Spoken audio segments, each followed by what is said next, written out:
আজকে আমরা শিখব যে বায়ুমণ্ডলের চাপটা আমরা কিভাবে বার করব। মানে আমাদের উপরে যে বায়ুমণ্ডল আছে, সারা ভূপৃষ্ঠের উপর থেকে যে বায়ুমণ্ডল শুরু হয়, সেই বায়ুমণ্ডলের নিশ্চয়ই একটা চাপ আছে, তাই না?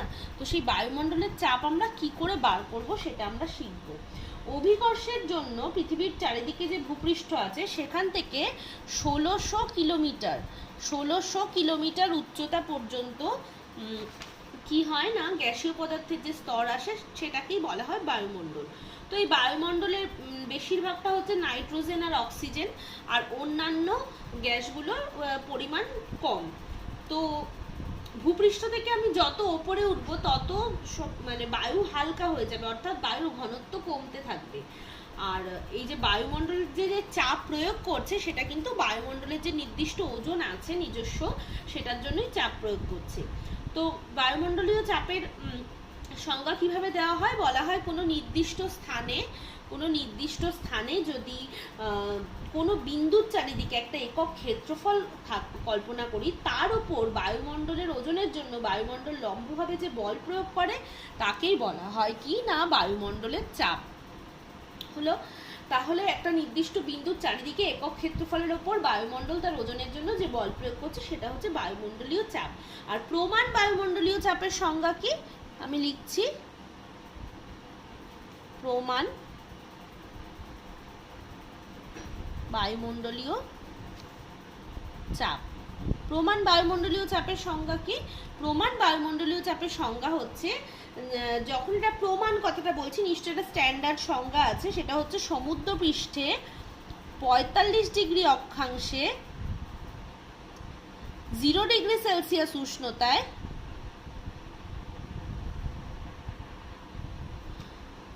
৭৬ সেন্টিমিটার পারস্তম্ভের চাপকে বলা হয় প্রমাণ বায়ুমণ্ডলীয় চাপ। আবার বলছি, সমুদ্রপৃষ্ঠে ৪৫ ডিগ্রি অক্ষাংশে 0 ডিগ্রি সেলসিয়াস উষ্ণতায় ৭৬ সেন্টিমিটার পারস্তম্ভের চাপকেই বলা হয় হচ্ছে প্রমাণ বায়ুমণ্ডলীয় চাপ। তো সেইটা কি করে মাপা হবে? এই যে চাপের কথা আমরা বললাম, সেই চাপটা কি করে মাপা হবে? ৪৫ ডিগ্রি অক্ষাংশ অভিকর্ষজ ত্বরণ জি ইজ ইকুয়াল টু হয় ৯৮০.৬ সেন্টিমিটার পার সেকেন্ড স্কোয়ার। এটা অভিকর্ষজ ত্বরণ জি। আর 0 ডিগ্রি সেলসিয়াস উষ্ণতায় পারদের ঘনত্ব D is equal to 13.596 gram per semi cube. বোঝা গেল? তাহলে জি আর ডি পেয়ে গেলাম। আর পারস্তম্ভের উচ্চতা এইচ কত বলা হচ্ছে? ৭৬ সেন্টিমিটার। এই যে ৭৬ সেন্টিমিটার পারস্তম্ভের চাপ। তাহলে এবার আমি কি করে বার করব? আমরা জানি চাপ P is equal to H D G. তাহলে এইচ হচ্ছে ৭৬ সেন্টিমিটার পারস্তম্ভের চাপ যেহেতু প্রমাণ বায়ুমণ্ডলীয় চাপ, ডি হচ্ছে 13.596 আর জি হচ্ছে ৯৮০.৬। তাহলে ইজ ইকুয়াল টু এটা আসে 1.01325 10⁶ ডাইন পার সেমি স্কোয়ার। তাহলে প্রমাণ বায়ুমণ্ডলীয় চাপ কত না এত, 1.01325 10⁶ ডাইন পার সেমি স্কোয়ার। দেখো এইটা আমি যেটা বার করলাম, আগের দিন আমরা কিন্তু শিখেছি চাপের রাশিমালা কিভাবে বার করতে হয়। একটা পাত্রের মধ্যে একটা বিন্দু কল্পনা করেছিলাম, তার চারিদিকে একটা সেই বিন্দুটাকে কেন্দ্র করে একটা আমি কি করেছিলাম, লম্ববৃত্তাকার চোঙ কল্পনা করেছিলাম নির্দিষ্ট ক্ষেত্রফলের। সেখান থেকে বার করেছিলাম এই ফর্মুলাটা, কিন্তু আমার ওখান থেকে এসেছিল যে P is equal to H DG. ঠিক আছে? তো দেখো এবার নেক্সট যেটা আমরা করব, সে বায়ুমণ্ডলীয় চাপ কিভাবে নির্ণয় করতে হবে সেটা দেখব। দেখো বায়ুমণ্ডলীয় চাপ কিভাবে নির্ণয় করতে হবে সেটা দেখার জন্য আমি যেটা শিখবো সেটা হচ্ছে যে বায়ুমণ্ডলীয় চাপ কি দিয়ে মাপা হয়। বায়ুমণ্ডলীয় চাপ মাপার যন্ত্রকে বলা হয় হচ্ছে ব্যারোমিটার। ব্যারোমিটার বায়ুমণ্ডলীয় চাপ মাপার যন্ত্র। এবার টরিসেলির যে পরীক্ষা তোমরা ক্লাস 8-এ পড়েছো, সেখান থেকে কিন্তু সূক্ষ্মভাবে বায়ুর চাপ মাপা সম্ভব হয় না। টরিসেলির যে ব্যবস্থাটা করেছিলেন, টরিসেলির ওই ব্যবস্থাটা কিন্তু হচ্ছে একটা সরল ব্যারোমিটার, আর সেইটা নীতির ওপর ভিত্তি করে যে উন্নত মানের ব্যারোমিটার তৈরি হয়েছে সেটাকে বলা হয় 14 ব্যারোমিটার, এই 14 ব্যারোমিটার দিয়ে কিন্তু এখন যাবতীয় বায়ুমণ্ডলীয় চাপ মাপা হয়। এবার দেখবে তোমাদের বইয়ে একটা ছবি রয়েছে, সেই ছবিটা খানিকটা এরকম। ছবিটায় দেখো এইখানে এই ব্যবস্থাটা দেখানো হয়েছে, বলছে একটা লম্বা সমব্যাসের একমুখ বন্ধ একটা কাঁচ নল নেওয়া হয়েছে, নিয়ে সেই কাঁচ নলটাকে কি বলছে, একটা পারদপূর্ণ পাত্রের মধ্যে ডুবিয়ে রাখা হয়েছে। কেমন, এই যে দেখো একটা কাঁচ নল নেওয়া হয়েছে, দাঁড়াও একটু জুম করি তাহলে বুঝতে পারবে। হ্যাঁ, এই কাঁচ নল যেটা নেওয়া হয়েছে সেটাকে একটা পারদপূর্ণ পাত্র ডি এর মধ্যে ডুবিয়ে রাখা হয়েছে। তো পাত্রের যে এই পাত্রের নিচের অংশটা চামড়ার, ওপরের অংশটা পিতলের, আর বাইরের আঘাত থেকে রক্ষা করার জন্য এটাকে, এই কাঁচ নলটাকে একটা ধাতব নল দিয়ে ঢাকা থাকে। সেই তার শুধুমাত্র ওপরিতলের দেখার কিছুটা অংশ দেখো এখানটা কাটা থাকে, যেহেতু পারদের ওঠানামাটা যাতে বুঝতে পারি। এখানে একটা মূল স্কেল এম থাকে আর একটা ভার্নিয়ার স্কেল ভি থাকে। ভার্নিয়ার স্কেল হচ্ছে খুব সূক্ষ্ম মাপের জন্য ভার্নিয়ার স্কেলটা ইউজ করা হয়। আর বলছে পাত্রের চামড়ার যে আস্তরণ, এই যে পাত্রটা যে চামড়ার তলার দিকটা, সেই আস্তরণের মধ্যে দিয়ে বায়ু চলাচল করতে পারে, কিন্তু পারদ চলাচল করতে পারে না। তাই পাত্রের পারদতলে চাপ বায়ুর চাপের সমান হয়। পাত্রে যে পারদ থাকে তার যে সেই পারদতলের যে চাপ সেটা বায়ুর চাপের সমান হয়। আর এটাকে ই থেকে ঝুলানো হয়, ই ব্যবস্থাটিকে ঝুলানো হয়। অ্যাকচুয়ালি এটাকে দেখতে দেখো এই যে এইটার মতো দেখতে, সেটাকেই ভেঙে এভাবে করা হয়েছে। এই যে এ স্ক্রু আছে সেটাকে ঘুরিয়ে ঘুরিয়ে এই আই এখানে পিন থাকে, আইভরি পিন বলছে, সে তার সংস্পর্শে আনা হয় যাতে পারদতল মূল স্কেলের শূন্য দাগের সাথে মিলে যায়। এই সময় পারস্তম্ভের উচ্চতাটা নেওয়া হয়, বোঝা গেল? এবার পি কে ঘুরিয়ে ঘুরিয়ে, এখানে একটা স্ক্রু থাকে পি, সেই পি কে ঘুরিয়ে ঘুরিয়ে কি করা হয় না ভার্নিয়ার স্কেলের পার্ট নেওয়া হয়। তো ভার্নিয়ার স্কেল আর মেইন স্কেল মানে মূল স্কেলের পার্টের সাহায্যে আমি পারস্তম্ভের উচ্চতাটা নির্ণয় করতে পারি। আর একবার পারস্তম্ভের উচ্চতা যদি নির্ণয় করা যায় তাহলে সেক্ষেত্রে পি ইজিক্যাল টু এইচডিজি, এই ফর্মুলায় আমি কি করতে পারি না ওই স্থানের বায়ুমণ্ডলের চাপও নির্ণয় করতে পারি। তো এইটা হচ্ছে ব্যবস্থা, একটু ভালো করে বই থেকে দেখে নিও, এখানে বিশেষ কিছু কঠিন ব্যাপার নেই। আচ্ছা, নেক্সট হচ্ছে ব্যারোমিটারের সাহায্যে কিভাবে আবহাওয়ার পূর্বাভাস, ব্যারোমিটারের সাহায্যে আবহাওয়ার পূর্বাভাস।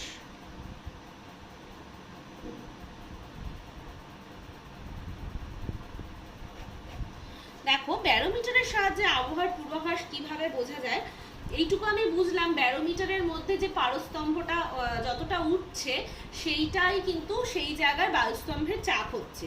তো ব্যারোমিটারে পারস্তম্ভের ওঠানামা দেখে বায়ুমণ্ডলের পূর্বাভাস জানা যায় কিভাবে। দেখো যখন শুষ্ক বায়ুর থেকে কিন্তু জলীয় বাষ্পপূর্ণ বায়ু হালকা, জলীয় বাষ্প যে বায়ুতে প্রেজেন্ট থাকবে সেই বায়ু কিন্তু হালকা। তো জলীয় বাষ্পের পরিমাণ বৃদ্ধি পেতে থাকলে ওইখানে বায়ুর ঘনত্বও কমতে থাকবে, তার ফলে কি হবে, বায়ুর চাপ হ্রাস পাবে। তো যদি আমি কখনো দেখি যে ব্যারোমিটারের পাট আস্তে আস্তে নিচের দিকে নামছে, তার মানে বায়ুর চাপ হ্রাস পেয়েছে, অর্থাৎ ঘনত্ব কমে গেছে বায়ুর, তার মানে কি জলীয় বাষ্পের পরিমাণ বায়ুতে বেড়ে গেছে, তার মানে তখন বৃষ্টিপাত হতে পারে। ব্যারোমিটারের পাট যদি হঠাৎ করে কমে যায়, হঠাৎ করে কখন ব্যারোমিটারের পাট কমে, প্রচন্ড পরিমাণ নিম্নচাপ সৃষ্টি হয়েছে, অর্থাৎ ঘূর্ণাবর্ত, ঝড় বৃষ্টি, এগুলো ঝড় ঘূর্ণাবর্ত ইত্যাদি হতে পারে। সেম ভাবে ব্যারোমিটারের পাট আস্তে আস্তে বাড়ছে, তার মানে পারস্তম্ভের উচ্চতাটা বাড়ছে, তার মানে বায়ুচাপ আস্তে আস্তে বাড়ছে। বায়ুচাপ বাড়া মানে বায়ুর ঘনত্ব আস্তে আস্তে বাড়ছে। ঘনত্ব কখন বাড়বে, যখন জলীয় বাষ্প বায়ুতে কমতে থাকবে, অর্থাৎ এর মানে আবহাওয়া শুষ্ক আর পরিষ্কার থাকবে। আর ব্যারোমিটারের পাট যদি হঠাৎ বেড়ে যায় তাহলে বুঝতে হবে জলীয় বাষ্পের পরিমাণ অনেকটাই বায়ুতে কমে গেছে, বৃষ্টিপাতের কোনো সম্ভাবনা নেই। এই চারটে কেস কিন্তু খুব ভালো করে পড়বে, বুঝে বুঝে, মুখস্থ না করে বুঝে পড়বে যে ব্যারোমিটারের পারস্তম্ভের চাপ, পারস্তম্ভর পাটটা নেমে যাওয়া মানে চাপ কমে যাওয়া, তাহলে ঘনত্বও বায়ুর কমে যাওয়া, সেখান থেকে কিভাবে জলীয় ঘনত্ব কম মানে জলীয় বাষ্প সেই বায়ুতে বেশি, এইভাবে বুঝে জিনিসটা পড়বে। চারটে কন্ডিশন আছে, একটা হচ্ছে ব্যারোমিটারের পাট ধীরে ধীরে নামে, একটা হঠাৎ করে নেমে যায়, একটা ব্যারোমিটারের পাট ধীরে ধীরে উঠছে, একটা হঠাৎ করে বেড়ে যাচ্ছে। তো এই চারটে কেসে কি হয় সেটা আবহাওয়ার পূর্বাভাস সেটা জানা গেল। নেক্সট যেটা আমরা পড়বো সেটা হচ্ছে সাইফন। সাইফন কি ব্যবস্থা? সাইফন দেখো, যদি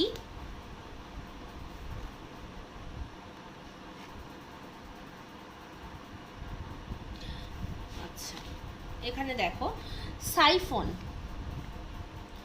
সাইফন হচ্ছে এমন একটা ব্যবস্থা যে ব্যবস্থায় কি করা হয় না, একটা ধরো এখানে একটা পাত্র রয়েছে, ঠিক আছে, এখানে একটা পাত্র রয়েছে আর নিচুতে একটা পাত্র রয়েছে এরকম। তো এই ওপরের পাত্রটাতেও তরল রয়েছে, এবার নিচের পাত্রটাতে আমি তরলটা শিফট করাতে চাই, তখন আমি কি করব, সাইফন এমন একটা ব্যবস্থা, এখান থেকে একটা নল নিয়ে এইখানে যোগ করব, এমন একটা ব্যবস্থা সাইফন যে এই দুটো পাত্রকে না সরিয়েই এই পাত্র থেকে এই পাত্রে তরল স্থানান্তরিত করতে পারবো। তার জন্য কি হতে হবে দেখো, এই বাহুটার দৈর্ঘ্য ছোট হতে হবে নলের, এই বাহুটার দৈর্ঘ্য বড় হতে হবে। এক্স্যাক্টলি আঁকাটা আমি পরে আঁকছি। মোটমাট যেটা এটা হচ্ছে, এই পুরো কার্যনীতিটা কিন্তু বায়ুর চাপের ওপর নির্ভর করে হচ্ছে। আমি এখানে কি করছি, এখানে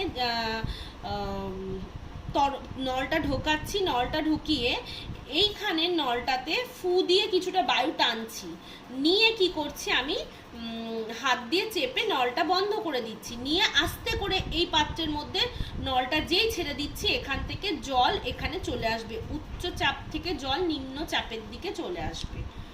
এখানে উচ্চচাপ অঞ্চল সৃষ্টি হচ্ছে, এখানে নিম্নচাপ সৃষ্টি হচ্ছে, সেই জন্য কিন্তু বায়ুটা উচ্চচাপ থেকে নিম্নচাপের দিকে চলে আসবে। এবার এটার যেটা খুব সুন্দর করে এঁকে দেখানো হয় সেটা আমি এবার দেখাচ্ছি।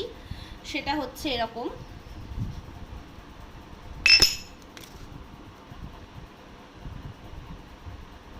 দেখো এই হচ্ছে সাইফন নীতি, আঁকছি।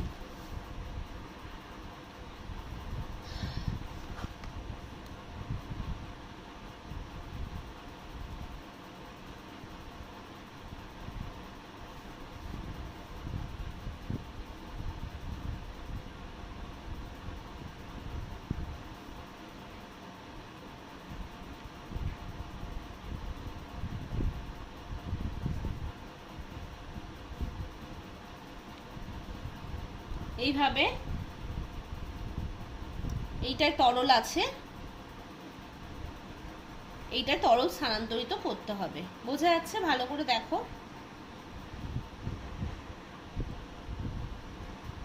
তো এখানে আমি একটা বিন্দু নিলাম সি, এই সমান উচ্চতা একটা বিন্দু নিলাম ডি। কেন নিচ্ছি পরে বলছি। তো বেসিক জিনিসটা কি, বায়ুর চাপকে কাজে লাগিয়ে সাইফন হচ্ছে এমন একটা ব্যবস্থা, এই পাত্র দুটো নাড়াচাড়া না করে এই পাত্র থেকে এই পাত্রে তরল স্থানান্তরিত করব। শর্ত কি, যে পাত্র থেকে তরল স্থানান্তরিত করব সেটাকে উঁচুতে রাখতে হবে, আর যাতে স্থানান্তরিত করব তাকে নিচুতে রাখতে হবে। যে তরলকে স্থানান্তরিত করতে হবে সেই তরলকে এই পাত্রটার মধ্যে সেই তরল দ্বারা পূর্ণ করতে হবে।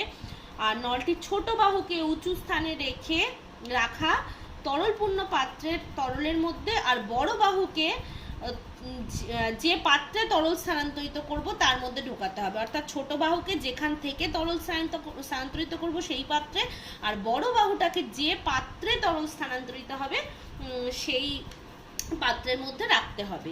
এইবার কার্যনীতি কেমন দেখো, সি আর ডি দুটো বিন্দু আমি নিয়েছি একই উচ্চতায়। এবার কি করছি, একই উচ্চতা মানে একই অনুভূমিক রেখায় আর কি। এবার বায়ুমণ্ডলীয় চাপ, এবার ক্যালকুলেশনে আসছি, ঠিক আছে। বায়ুমণ্ডলীয় চাপ ধরে নিলাম হচ্ছে ওই জায়গার পি, ঠিক আছে, বায়ুমণ্ডলীয় চাপ ধরে নিলাম পি। এবার এইটুকু উচ্চতা ধরো H1 আর এইটুকু উচ্চতা ধরো H2। তো সি বিন্দুর চাপ যদি PC ধরি তাহলে PC প্লাস H1DG সমান হচ্ছে P। ভালো করে দেখো, সি বিন্দুর চাপের সাথে এইটুকু তরল স্তম্ভের যে উচ্চতা তার যে চাপ H1DG সেটা সমান সমানই কিন্তু বায়ুমণ্ডলীয় চাপ P। তাহলে PC সমান এখান থেকে আসে P মাইনাস H1DG, এইটা আসে। সেম ভাবে ডি বিন্দুর চাপকে যদি পিডি বলি, তাহলে পিডি প্লাস H2DG সমান সমান হচ্ছে পি। দেখে নাও, পিডি ডি বিন্দুর চাপ মানে ওপর থেকে বায়ুমণ্ডল ডি বিন্দুতে যে চাপ দিচ্ছে, প্লাস এই H2 উচ্চতার তরল স্তম্ভ যে চাপ দিচ্ছে সেটা হচ্ছে H2DG, সেটা সমানই এই ক্ষেত্রে বায়ুমণ্ডলীয় চাপ, টোটাল চাপ পি। তো এখান থেকে আমি কি পাই, পিডি সমান পি মাইনাস H2DG, এইটা পাই। তাহলে দেখো পিসি সমান পি মাইনাস H1DG আর পিডি সমান পি মাইনাস H2DG। এবার H1 কিন্তু ছোট, ভালো করে দেখো, H1 হচ্ছে ছোট আর H2 হচ্ছে বড়, আমার ছবিতে তাই দেখা যাচ্ছে। তাহলে H1 যদি ছোট হয় তাহলে এই সমীকরণটাতে H1 ছোট আর H2 বড়, তাহলে ছোট পি থেকে এখানে ছোট অংশ বিয়োগ যাচ্ছে, এখানে বড় অংশ বিয়োগ যাচ্ছে, তাহলে নিশ্চয়ই পিসি গ্রেটার দেন পিডি। তোমরা যে কোনো মান ধরে এই ক্যালকুলেশনটা করে দেখতে পারো। সেক্ষেত্রে কিন্তু সবসময় যেহেতু H1 গ্রেটার দেন H2, এখানে কিন্তু লিখবো যেহেতু H1 গ্রেটার দেন H2, তাই জন্য পিসি হচ্ছে গ্রেটার দেন পিডি। তার মানে আমি বুঝতে পারছি সি বিন্দুর চাপ বেশি, ডি বিন্দুর চাপ কম, অর্থাৎ সি বিন্দু থেকে ডি বিন্দুর দিকে তরল প্রবাহিত হবে আর তারপরে বাকি পোর্শনটা অভিকর্ষর টানে নিচে পড়বে, অভিকর্ষর টানে কিন্তু ও নিচে পড়বে। তো এই হচ্ছে সাইফনের কার্যনীতি, খুব ভালো করে পড়বে। এখানে কিন্তু শর্তই হচ্ছে ছোট বাহুটাকে ছোট হতে, এই বাহুটাকে ছোট হতে হবে, এই বাহুটাকে বড় হতে হবে, যে পাত্র থেকে তার তরল স্থানান্তরিত করব তাকে উঁচুতে রাখতে হবে, যাতে তরল স্থানান্তরিত করব তাকে সবসময় নিচুতে রাখতে হবে।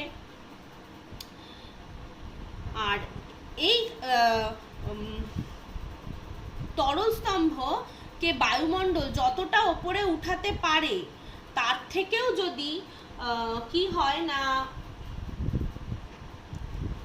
তার থেকেও যদি এই পাত্রের এই নলের উচ্চতা বেশি হয়ে যায়, তখন কিন্তু আর তরল স্থানান্তরিত হবে না। তার মানে বায়ুমণ্ডল তরল স্তম্ভকে যতটা ওপরে উঠাতে পারে তার থেকে সবসময় তার সমান বা তার থেকে কিন্তু ছোটই হতে হবে এই বাহুর উচ্চতা, না হলে কাজটা হবে না। আর বায়ু শূন্য স্থানে কখনোই সাইফন তাহলে কাজ করবে না, কারণ পুরোটাই বায়ুর চাপের ওপর হচ্ছে।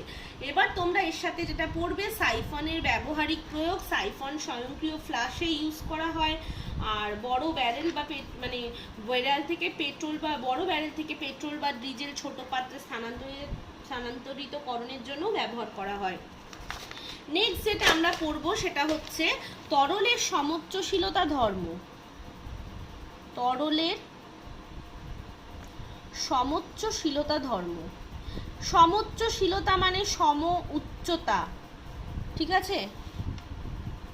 সমোচ্চশীলতা মানে হচ্ছে সম উচ্চতা, মানে বলতে চাইছে যে এরকম যদি ধরো এরকম একটা নল আছে, একটা নল হয়তো আছে এরকম, একটা নল হয়তো আছে এরকম। তো এরা যদি তিনটে একই জলাধারের সাথে যুক্ত থাকে তাহলে এদের আকৃতি আলাদা আলাদা হলেও এদের মধ্যে জলতল বা তরল তল সবসময় সমান উচ্চতায় থাকবে। এটাকেই বলা হয় তরলের সমোচ্চশীলতা ধর্ম।